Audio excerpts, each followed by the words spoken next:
L'heure maintenant d'accueillir Anthony Saint-Léger sur ce plateau. Bonsoir Anthony, merci d'être là. Alors on va donc débuter cette chronique, un œil sur les médias avec vous. Des millions d'Iraniens se sont rassemblés dans les rues, notamment à Téhéran aujourd'hui, pour rendre un tout dernier hommage au général Qassem Soleimani. Oui, effectivement, et les images reprises sur les réseaux sociaux parlent d'elles-mêmes. Une marée humaine, un peuple uni dans le deuil, des images sur lesquelles d'ailleurs a rebondi Javad Zarif, le ministre iranien des Affaires étrangères, défiant sur Twitter Donald Trump. Avez-vous déjà vu autant d'humanité? Souhaitez-vous toujours vous faire conseiller par des clowns? Pensez-vous toujours pouvoir briser la volonté de notre grande nation et de son peuple? Alors cette telle effusion de chagrin, de compassion n'est que le premier acte de la vengeance de l'Iran, insiste cette américano-iranienne Azadeh Moaveni, analyste à l'International Crisis Group, c'est dans le New York Times. Et puis un autre signe d'émotion assez rare également et très commenté, ce sont les larmes de l'ayatollah Khamenei devant le cercueil du général Soleimani, le guide suprême. Donc cela montre, estime ce journaliste d'AP qui écrit ici pour The Times of Israel, à quel point finalement cette mort est vécue comme quelque chose de personnel. Et puis cela interroge aussi sur l'impact que pourrait avoir la réponse iranienne aux États-Unis.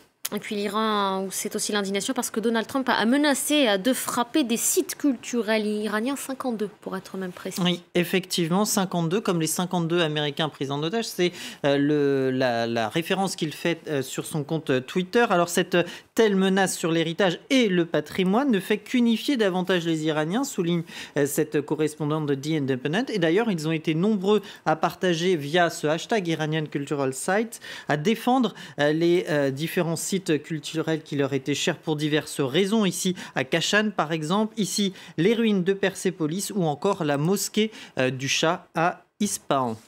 Et puis la menace de Donald Trump, Anthony, qui a aussi choqué en dehors de l'Iran et notamment aux États-Unis où des voix se sont élevées. Oui, et ce, même si le secrétaire d'État Mike Pompeo a assuré que le pays agirait dans le respect du droit international. Ce serait un crime de guerre, nous dit ce professeur de droit à la New York University, citant la Convention de Genève. Amnesty International a repris ce terme, enjoignant Donald Trump de revenir sur ses déclarations. Du côté de l'UNESCO, il y a eu cette mise au point d'Audrey Azoulay, rappelant que le pays avait signé 2 conventions, l'une en 1972, celle ensuite de 2017, protégeant toutes deux les biens culturels. Et c'est d'ailleurs à cette convention de 2017, celle du Conseil de sécurité de 2347, qui est liée, on le rappelle, à la destruction des sites archéologiques à Palmyre en Syrie par le groupe État islamique. C'est à cette convention que l'ambassadeur américain à l'OTAN sous George W. Bush a fait référence dans ce tweet, voyant cette menace faite par Donald Trump comme immorale et contraire donc aux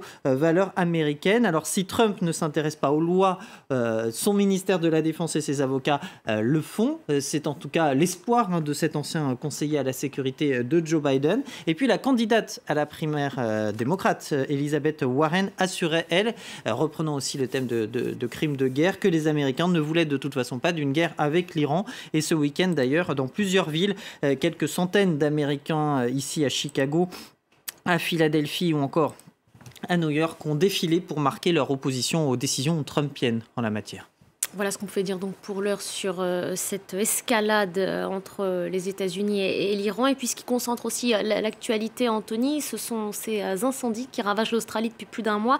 Le pays continue de brûler. 24 personnes ont été tuées, 480 millions d'animaux tués, affectés. Et les fausses photos sur la toile, elles se multiplient. Vous allez nous aider à y voir un petit peu plus clair d'ailleurs. Oui, c'est d'ailleurs souvent le cas lors de ce type d'événements, de ces types de catastrophes. Plusieurs images particulièrement marquantes avec justement l'un des emblèmes de ces animaux, c'est le koala par exemple, et l'une des plus reprises, c'est cette fillette sauvant un koala qui est pourtant un simple montage de cette photographe australienne qui d'ailleurs face à la viralité de son cliché a dû le confirmer sur son compte Instagram, puisque voilà la photo originale, donc rien à voir. Autre animal très utilisé pour illustrer les ravages des flammes et qui ne laisse pas d'ailleurs insensible notre chef d'édition de ce soir, Louma Sambar, c'est le kangourou de ici qui s'enlace et qui est pourtant une image complètement... Alors c'est une vraie image mais qui n'a rien à voir avec les incendies actuels, puisque ce cliché qui a beaucoup tourné sur la toile, si vous jetez un œil sur Teen Eye, vous vous apercevez qu'il était déjà...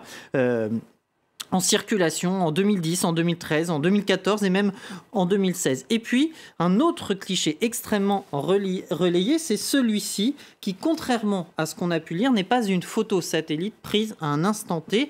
Non, c'est un effet cumulatif, plus exactement une visualisation 3D basée certes sur des statistiques récoltées par la NASA, mais de tous les incendies depuis le 5 décembre 2019, donc depuis un mois, d'où l'effet cumulatif, contrairement à ce qu'on pourrait penser. Donc toutes les surfaces n'ont pas brûlé en même temps.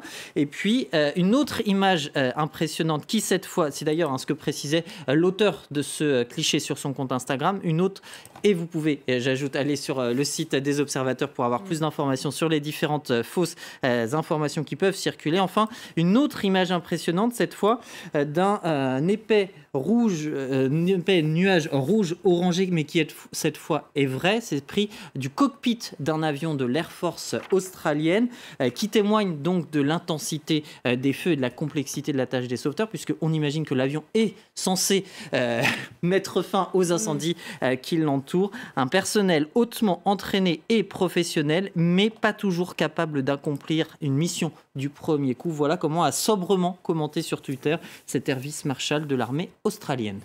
Merci beaucoup Anthony pour cette chronique. On peut la retrouver dans son intégralité sur vos réseaux sociaux. Merci à vous.